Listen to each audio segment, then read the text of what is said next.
Greetings. This is Lazarus, aka the Steampunk Witch. As promised, here is your first in a series of ongoing educational shorts regarding the Tarot. We're going to start with the Major Arcana. For those of you that know from nothing about the Tarot, Major Arcana and Minor Arcana are the two main divisions of the deck. The two terms literally mean big secrets, little secrets. So if you hear somebody say, well, that's really arcane, what they really mean is that it was a secret until they told you. Yeah. And then there's people like my patron saint, Aleister Crowley, who just published all of them. Every time he found out a secret society's secrets, he would write a book. Yeah, they loved him. Boy, yeah, they loved him. Fricasseed, fried, occasionally flambé. But at any rate, back to the Tarot. We're going to start with the Major Arcana, the big secrets. We're going to take them in order.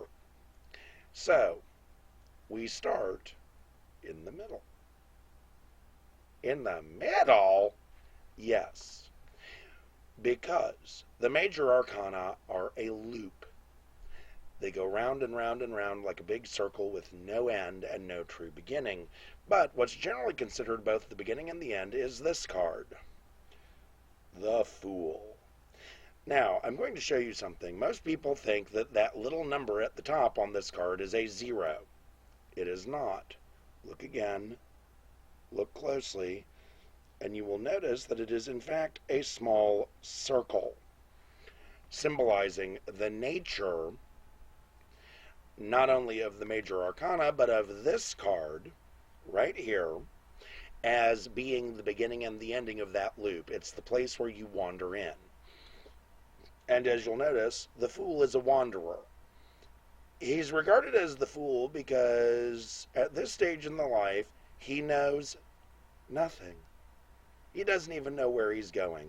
To quote John Lennon, when we were the Beatles, we didn't know what we were doing. We were just doing it. That's the Fool. He doesn't know what he's doing. He's just doing it. And if you look, he may just walk himself right off a cliff. It could happen. He's not paying attention. Are you? Are you paying attention? Are you listening to me? Yes? Okay, cool. Just making sure. The little white dog symbolizes good counsel. He tries to attract the attention of the Fool, tries to get him to pay attention to where you're going. Hey, whoa. Hey, dude, that first step is a doozy. Watch yourself. The Fool can symbolize a questioner who has absolutely no clue what they're up to or what's going on around them. It can mean seek advice or listen to good advice. It can also mean that something new is starting or something old is ending.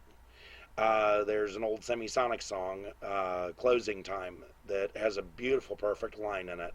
Every new beginning comes from some other beginning's end. For those of you who don't know me yet, by the way, I'm a firm believer in the concept of truth where you find it. I find it in some odd places. I have found truth in pop songs. I have found it in comic books and science fiction. Yeah. Star Trek, Doctor Who. Yeah. All of that. But the truth is that this card, when it shows up in a reading, symbolizes ignorance afoot. It symbolizes the beginning of the journey. A small note on the word ignorance, by the way. Ignorance is curable. Ignorance simply means a lack of knowledge. There's nothing wrong with lacking knowledge. I myself am massively ignorant of many, many things. As an example, I am ignorant of what it feels like to stand in the heart of our sun. Never gotten to do it. So far as I know, nobody's come back and written a description that really works. But ignorance is curable. It's called learning. Learning is the cure for ignorance. Stupid? In the immortal words of Ron White, you can't fix stupid. And stupid is usually people who refuse to cure their ignorance. So, are you ignorant? Cure your ignorance. Learn. Pick up a book. Read. Find people that know what they're talking about. Talk with them. Find teachers. Go have experiences. Have a wonderful life, and you will stop being the fool. This is Lazarus Arbidel, the Steampunk Witch, signing off for this installment of your handy-dandy guide to the tarot. Have a lovely day.